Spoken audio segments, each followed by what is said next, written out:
హరీష్ రావు గారి నాయకత్వం, గౌరవనీయులు సభాధ్యక్షులు మా సహచర శాసనసభ్యులు ఉండే రవిశంకర్ గారికి, గౌరవనీయులు మాజీ మంత్రివర్యులు ఈశ్వరన్న గారికి, గౌరవనీయులు ఎమ్మెల్సీ ఎల్ రమణ గారికి, గౌరవనీయులు కొరుట్ల శాసనసభ్యులు సంజయ్ గారికి, జైత్యాల జిల్లా అధ్యక్షులు విద్యాసారణ గారికి, గౌరవనీయులు వసంత గారికి, వసంత గారికి, వీర్ల వెంకన్న గారికి, సుడా చైర్మన్ మరియు మాజీ సుడా చైర్మన్ గారు జిల్లా అధ్యక్షులు జీవి రామకృష్ణ గారికి, అనేదా పంచుకు వేదికరించిన మా కుటుంబ సభ్యులందరికీ పేరు పేరు నమస్కారాలు తెలియజేసుకుంటున్నాం. మన రామాయణం చూసినాం, మనం విన్నాం.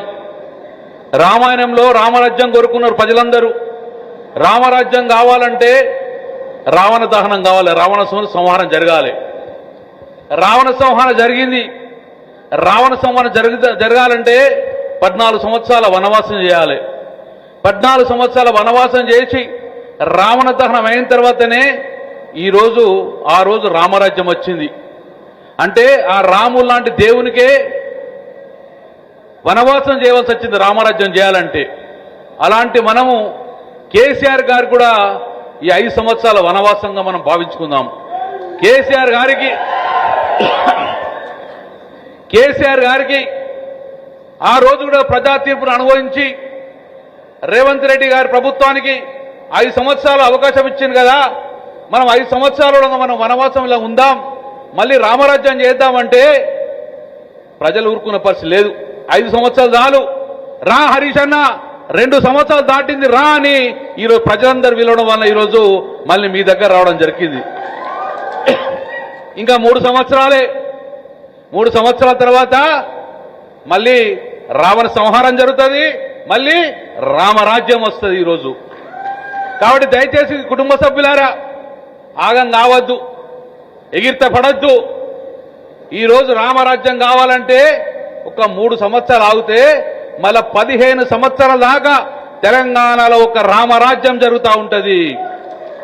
ఈరోజు మనం ఏ ముఖ్యమంత్రిని చూసినాం, ఆ రోజు ఏ ముఖ్యమంత్రిని చూసినాం మనం. ఆ రోజు మండు టెండర్లలో మత్తడి దునికించింది కేసీఆర్ అయితే లాగలలో తొండలు దొర్రే ముఖ్యమంత్రి రేవంత్ రెడ్డి వచ్చిండు.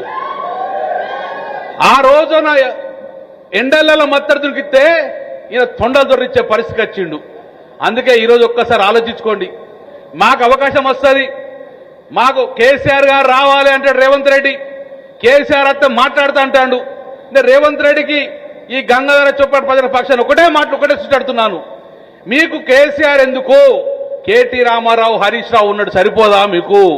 అసెంబ్లీలో మమ్మల్ని తట్టుకుంటలేవు నువ్వు, కేసీఆర్ అయితే తట్టుకుంటావా? కేసీఆర్ గారు అసెంబ్లీ వస్తే నువ్వు తట్టుకో కావచ్చే. నీ బాధను చూసే ఈరోజు కేసీఆర్ కూడా కొంచెం ఓపిక వర్తిస్తుండు. అందుకే మా సోదరులారా కొంచెం ఓపిక పడదాం.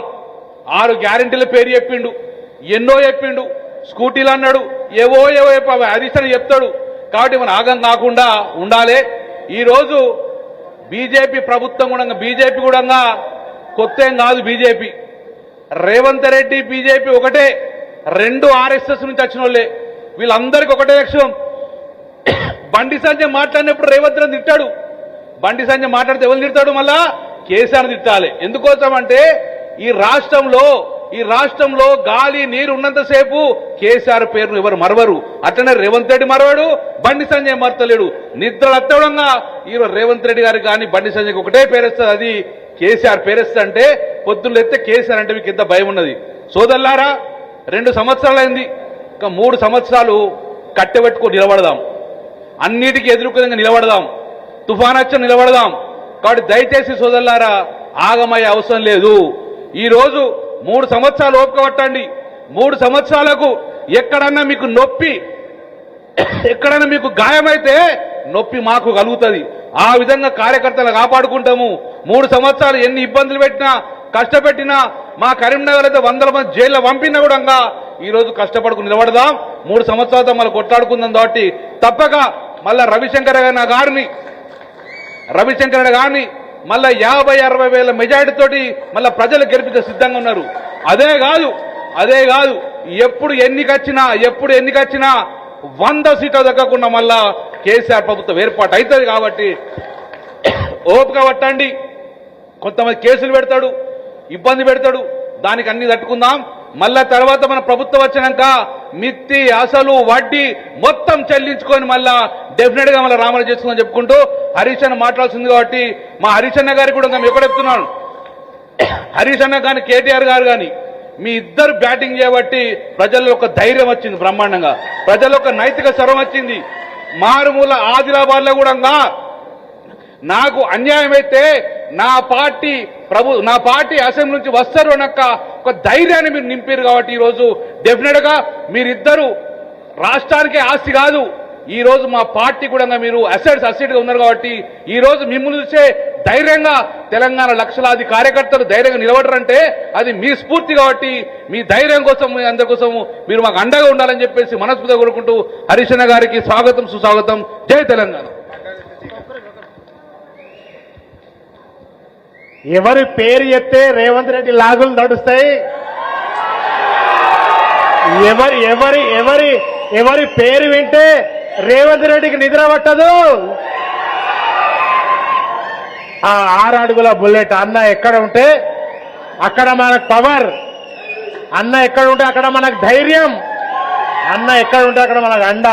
సో ఇంత పెద్ద ఎత్తున మాకు ఇంత అమూల్యమైన సమయాన్ని ఇచ్చి అన్న మా కార్యకర్తలందరికీ అండగా ఉంటా అని చెప్పి ఇంత దూరం వచ్చి మాకు అండగా ఉండి మాకు భరోసానిచ్చినటువంటి మా పెద్దన్న మాజీ మంత్రివర్యులు అన్న హరీష్ రావు గారిని మాట్లాడవలసిందిగా కోరుతాం.